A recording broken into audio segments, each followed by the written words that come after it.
Amma 7th anniversary Dhamaka offers. Shop 599, win 777 exclusive prizes.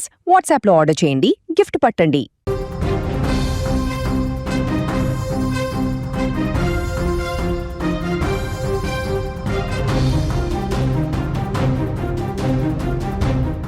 Bhadradri Kothagudem జిల్లా పాల్వంచ మండలము జగన్నాథపుర గ్రామంలో జరిగిన అమానుష ఘటన సభ్య సమాజాన్ని సిగ్గుతో తలదించుకునేలా చేసింది. జన్మనిచ్చినటువంటి కన్న తల్లినే ఒక దుర్మార్గుడు కామవాంఛతో చూడడం, చివరకు అత్యాచారానికి యత్నించడము స్థానికులను తీవ్ర ఆగ్రహానికి గురిచేసింది.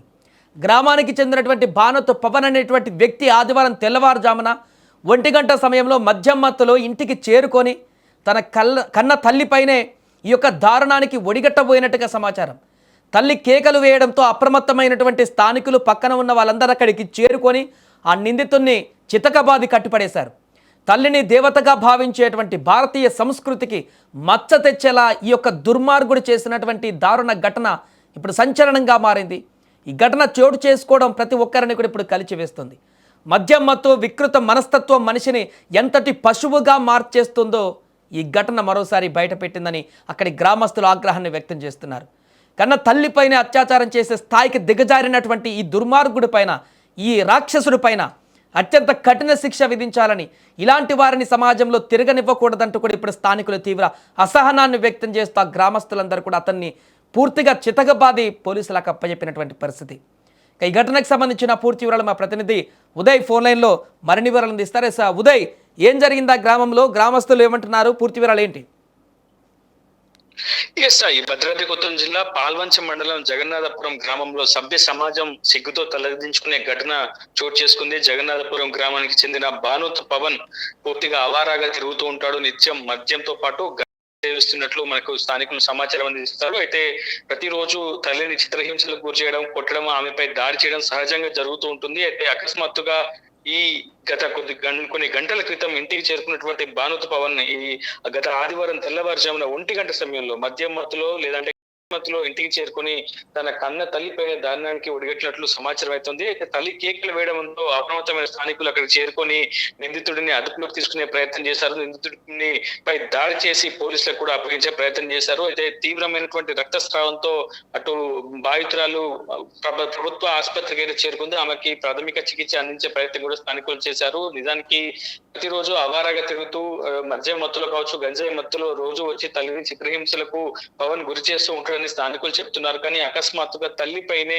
కామవాంఛతో పెట్టిరేగిపోవడం, కన్న తల్లిపైనే అత్యాచారానికి యత్నించిన ఘటనతో ఒక్కసారిగా ఆమె కేకలు వేయడం, వెంటనే కేకలు విన్నటువంటి స్థానికులు హుటాహుటిన ఘటనా స్థలానికి చేరుకొని నిందితుడు పవన్ ని చితకబాదడం జరిగింది. అక్కడి నుంచి పోలీస్ స్టేషన్ కు కూడా పవన్ ని తీసుకెళ్లి అప్పగించడం జరిగింది. ఘటనతో ఒక్కసారిగా పాల్వంచంలో జగన్నాథపురంలో పూర్తి స్థాయిలో విషయాలు చేయాలనుకున్నా. ఎందుకంటే పూర్తి స్థాయిలో కన్న తల్లిపైనే ఇటువంటి దురాఘాతానికి ఒడిగట్టినటువంటి సదరు నిందితుడైనటువంటి పవన్ ను కఠినంగా శిక్షించాలని చెప్పి కూడా స్థానికులు పెద్ద ఎత్తున డిమాండ్ చేసినటువంటి పరిస్థితి ఉంది. నిత్యం సేవించి తల్లిని ఇదే విధంగా చిత్రహింసలు గురి చేస్తుంటాడని ఏకంగా ఈ రోజు తల్లిపై అత్యాచార యత్నాన్ని కూడా ఒడిగట్టేందుకు యత్నించడం పూర్తిగా కలకలం అయితే రేపింది. ప్రస్తుతం ఈ ఘటనకు సంబంధించి పోలీసులకు సమాచారం అందింది. పోలీసులు కూడా ఘటనా స్థలానికి చేరుకొని విచారణ చేపట్టారు. ప్రస్తుతం బాధితురాలికి పాల్వంచ ఆసుపత్రిలో చికిత్స అందిస్తున్నట్లు సమాచారం అవుతుంది. అయితే తల్లి తనయుడు చేసినటువంటి ఈ ఘటన పట్ల పోలీస్ స్టేషన్ లో ఫిర్యాదు చేసేందుకు కొంత నిరాకరించినట్లు మనకు సమాచారం అవుతుంది. ఈ ఘటనకు సంబంధించి పోలీసులు మాత్రం అటు సుమోటో కేసు నమోదు చేస్తారా లేదనేది మాత్రం తేలాల్సి ఉంది. ఏదేమైనప్పటికీ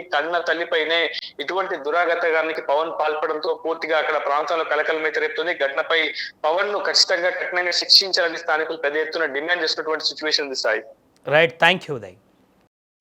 ఏం చేసిండమ్మా చెప్పు, చెప్పాలి నువ్వు ఏం చేసిండు చెప్పు, ఏం చేసిండు చెప్పు. నాలుగు నుంచి తిడతాడు కొడతాడు కానీ ఎప్పుడు నాకు ఏమి తిప్పలు పెట్టలేదు. ఈసారి మాత్రం నువ్వు నా దగ్గర పడు వద్దు నాయన, నేను కన్న తల్లిని, నేను కడుపుల నుంచి 9 మాసం మోసి కన్యా, నాకు వద్దు, ఇట్లాంటివి వద్దు, పెళ్లి చేపిస్తా, నాకు కావాలి. ఇప్పుడు నాకు కావాలంటే నీకు 100 మందిని చూపిస్తా బయట. నేను ఏం చేసిండు అది చెప్పు. నీ దగ్గర ఏం చేసిండు నీ దగ్గర కదలని ఎట్లా ఎట్టు ఆ. చేతులతోని ఇట్లా గట్టిగా పట్టుకొని నా మీద పడుతుండు. హైదరాబాద్ వెళ్ళి జాబ్ చేసుకుంటా అంటే 70,000 ఇచ్చింది. ఇచ్చిందండి. నెల రోజులు బాగా తిని వచ్చి ఆ పని చేసిండు. జాబ్ లేదండి.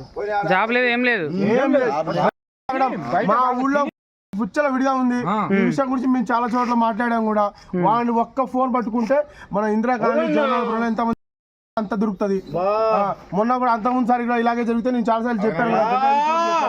వాడి ఇంట్లో వదిలిపెట్టారు. వదిలేసారా?